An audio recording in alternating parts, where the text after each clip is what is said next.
Hey, everybody. Today on Locked On Bama, we're going to talk about one of the hottest quarterback prospects in the state of Alabama, maybe in the country for the 2024 class. Can't wait to get into that with my co host, Jimmy Stein, and we're going to do that here right now at Locked On Bama. Locked On Bama, your daily podcast on the Alabama Crimson Tide. Part of the Locked On Podcast Network, your team every day.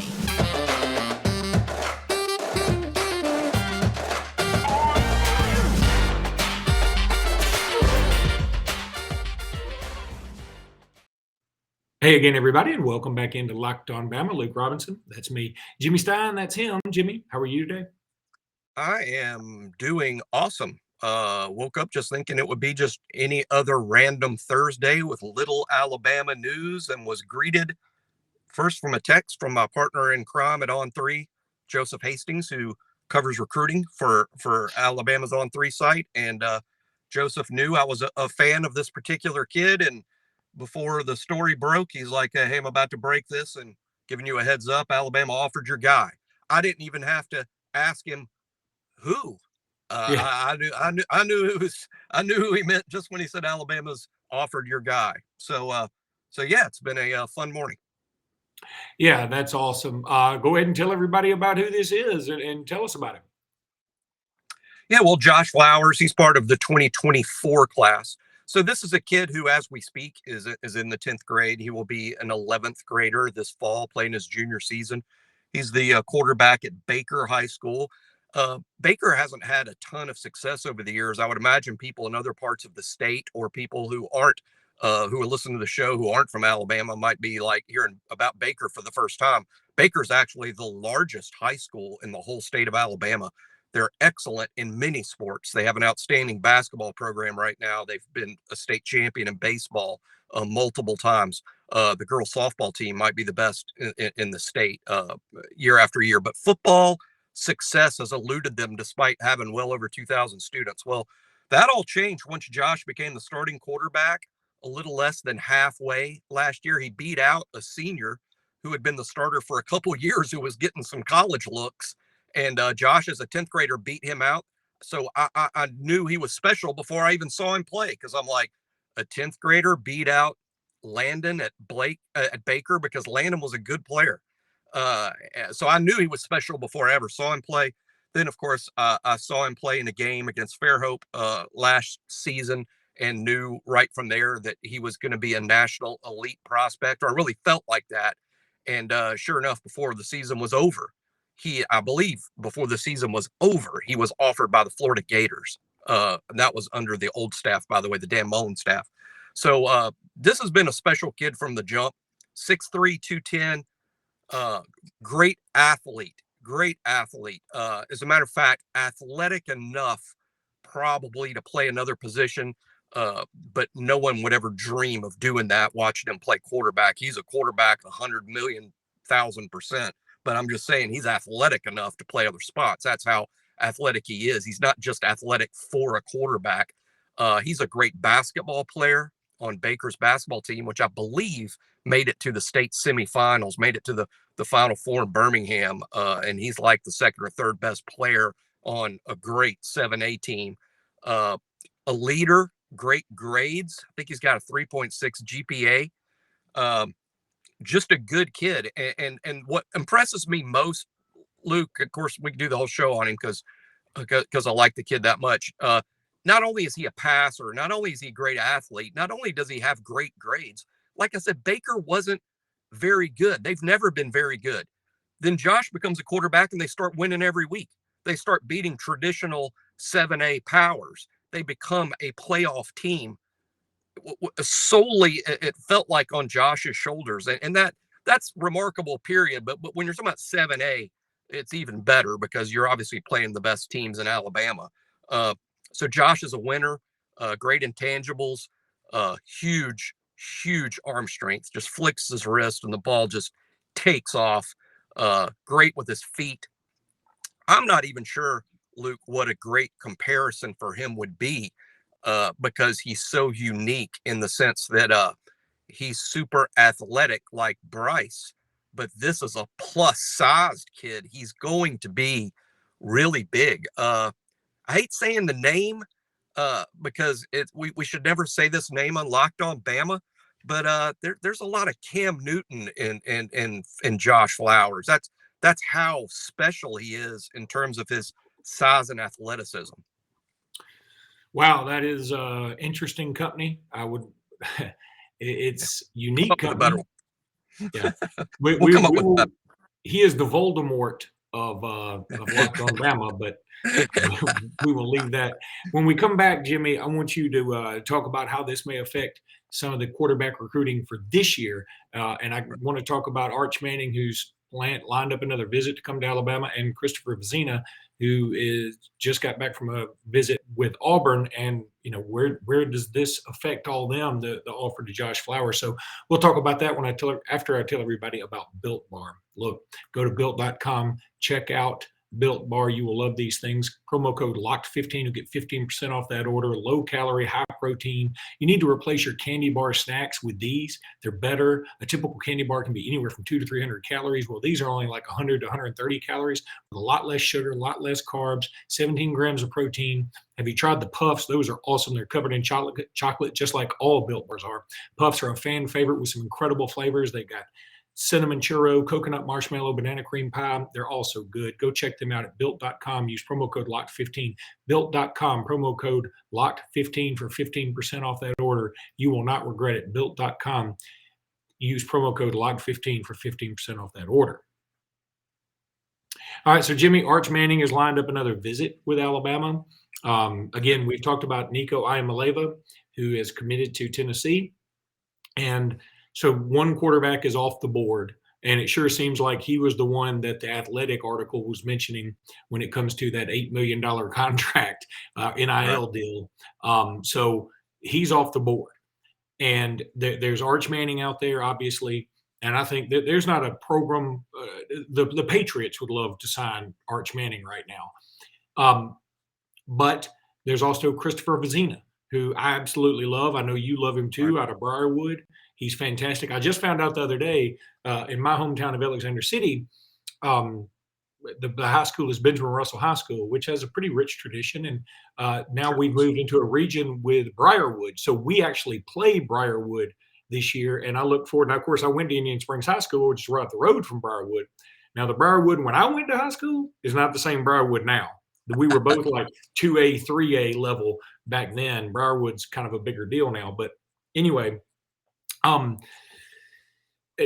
just wonder how all this affects. Now, Nick Saban's never worried about that. Just go sign the best every year and let the rough end drag. I get that. But it is interesting. Where would you rank Josh Flowers in comparison to Vizzina, who's the number one quarterback in the state this year, and Arch Manning? Right. I think that's an awesome question. Number one, he's so different than those guys, but that's what makes the rankings fun and challenging. Is you're taking kids who are radically different, who might fit different in different offenses, and putting them all on one list and saying who's the best. And it's a challenge, and it's fun. It's fun for everybody. It's fun for the people that do the rankings. It's fun for the fans. It's not so fun for the kids, some of whom get their feelings hurt over rankings. They shouldn't, but they do. So that's all interesting. Now, where would Josh? Here's what's interesting to me, Luke. Vizzina is roughly ranked by On3 right now, roughly around the fourth best quarterback in the nation in the 23 class. As we speak, Josh Flowers is ranked as the fourth best quarterback in the nation in the 24 class. So yes, Josh deserves to be in the conversation with guys like Vizzina, like Arch, like Eli Holstein, who Alabama is recruiting very hard, who's also very highly ranked. Josh is different than all of them. He's more similar to Holstein than Arch and Vizzina. I think Arch and Vizzina are similar players in terms of what they bring to the table, and they're similar kids, and they're even somewhat similar sized. Arch might be a little bigger, a little bit, but Josh and Holstein are big kids who are also great athletes. I think they're all in there together. I think in the end, it might come down to intangibles where all four kids are outstanding. I'm a big Arch fan in terms of all that Arch brings to the table. I'm convinced. I've said this before, and I will maintain that it's true that Arch is the best prospect I've seen at quarterback since Trevor. Uh, and I was saying that Trevor is the best I've ever seen at the time he came out of high school. I think Arch is the best since Trevor. Um, so I would put him number one, but I'll put it this way. I would not put Vizzina or Holstein ahead of Josh Flowers. I wouldn't put them ahead. Uh, I'll cop out and say it's a two-way tie between all of them, but I'm not putting Holstein and Vizzina ahead of Josh Flowers. I do think Josh is I would rank him very similarly to Nico Imaliva. I think they're similar kids in many ways. They're both have great arms. Josh is probably a thicker and more athletic kid than Nico. But Nico's got such great arm action. But in terms of ranking them all, Luke, I would say sort of tied with Nico and certainly not behind Holstein and Vizzina. I would still put Arch ahead of all of them. And that's interesting that you brought up Eli Holstein because I failed to mention him. He just decommitted from Texas A&M. He's set up a visit with Alabama. I think Alabama's in a great position to land a strong quarterback this year, either Vizzina, Right. Holstein, or Manning. And Right. then, if they do get Flowers, do you know if Flowers is an Alabama guy? Do you think he's an Alabama fan? Does it matter? Yes. I don't think with him it's going to matter. And guess what? Now we have money. Now we have $8 million going to Nico. That's going to be a factor with a Josh Flowers, I'm sure, in the sense that maybe one school is his favorite, but another school has twice as much money to offer. And I'm not saying that's the case here. I'm just saying it hypothetically. NIL is going to be a bigger deal with Josh because of his age. NIL is going to look different. By the time it's Josh's turn, he cannot accept NIL. Unlike Nico, keep this in mind about that Nico thing that's unusual. California has a very unique NIL law. Their kids can accept NIL money in high school and not lose their eligibility. That's why Nico got a lot of his money already in high school. That would be illegal. It would make kids ineligible to play high school sports in the other 49 states. So Josh and those guys aren't going to be getting money anytime soon, but NIL money will be a factor. I do believe this after reading Joseph Hastings' great reporting. The story's out on On3. Joseph interviewed Josh last night. The story is out this morning. It's apparent to me from Josh's comments that Alabama is his favorite. I think he's probably a Roll Tide guy, as we would say around these parts. But keep in mind, for everybody that's out there that loves to follow recruiting, we all follow recruiting because we have a favorite school. Most of these kids make what I would call business decisions. That was even before NIL was invented. Now it truly is a business decision. Josh might be an Alabama fan. Ultimately, he's going to go to the place that he feels is best for him and his development. But Alabama has a heck of a case to make on that rock too. So today, I would say Alabama's a big favorite for Josh Flowers. For the record, I've never, ever used the term "he's a Roll Tide guy." You've You never said said that? that's what we say around these parts. I don't know what parts you're referring to. Here at the pickleball court where I broadcast from. I've heard it up here.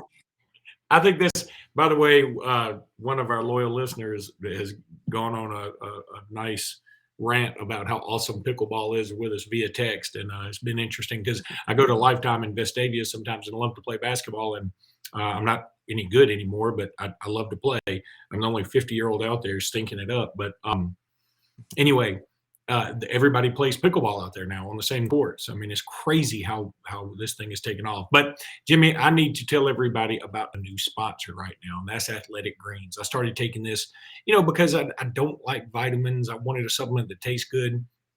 Look, I just started taking it and I love it.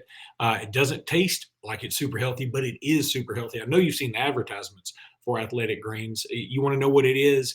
With one delicious scoop of Athletic Greens, you're absorbing 75 high-quality vitamins, minerals, whole food source, superfoods, probiotics, and adaptogens. Adaptogens. We all need our adaptogens to help you start your day right. This special blend of ingredients supports your gut health, your nervous system, your immune system, your energy, recovery, focus, aging, all of these things. Look, why do you personally consume it? Because you want to feel better. That's it. You just want to try it, and you want to feel better about yourself. This will make you want to get up every day and carpe diem like a mother. I'm telling you, you're going to love Athletic Greens. You're just going to love them. Go check them out.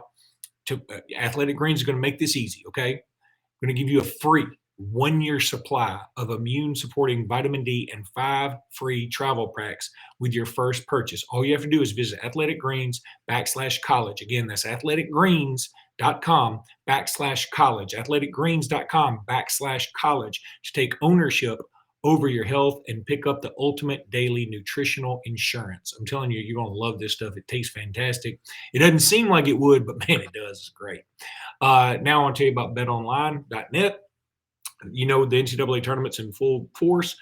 We're getting close to the end of it, but you still got time to bet on those college basketball games for all the latest odds, contests, and player props. BetOnline.net is the number one source for all your sports betting needs and info. BetOnline remains the best spot for all your sports scores, podcasts, and news this season. It's not just basketball, of course. They got everything you need. Baseball's coming up. They'll have that. They got all the Vegas casino games you want. Head to the website today and use your mobile device to learn more about the trends and actions. BetOnline is where the games start. I'm telling you, the best odds in the business. BetOnline, where the game starts. Go check them out. All right, Jimmy, any other thing happening from spring practice? Anything out there that you want to touch on? Yeah, I wrote this morning about, I thought Coach Saban in his comments last night was effusive in his praise of Jahmyr Gibbs, which is a little unusual. As we all know that know Coach Saban well, it's not new that he would be complimenting his players. He does this all the time.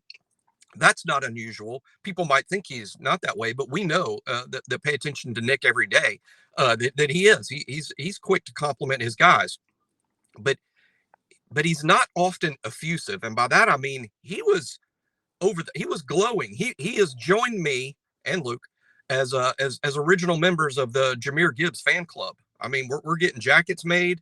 We're on the Jahmyr Gibbs bandwagon. Nick has joined us. I mean, he was over the top, and that's exciting to hear after only 3 practices. But it's also not a surprise. I don't think Alabama fans are prepared enough. I think we know he's good. I think we know he's a thing, and I'm talking about we as fans. I think we know he's good and we know he's a thing, but I still don't think Alabama fans truly get how big this is and what this is going to look like. That's the best way to put it. What it will look like. Alabama has always put a high quality back on the field. They did last year with Brian Robinson. Jahmyr Gibbs is different than all the previous Bama backs. It's hard to come up with a comp because he's so unique, but it is going to be different, Luke, when Alabama puts a running back on the field who is a threat to score on any snap. As good as Derrick Henry was, as good as Mark Ingram was, we're talking about Heisman Trophy winning backs, as good as Trent Richardson was, Gibbs is more prone to score from anywhere on the field on any snap than any of those guys. And that's going to be fun to watch. Now, conversely, I don't think he'll be the tackle breaker that any of those guys were. There might be some 2nd and 12s and some 3rd and 11s and some 2nd and 9s because maybe he gets hit at the line of scrimmage and is a little easier to get down.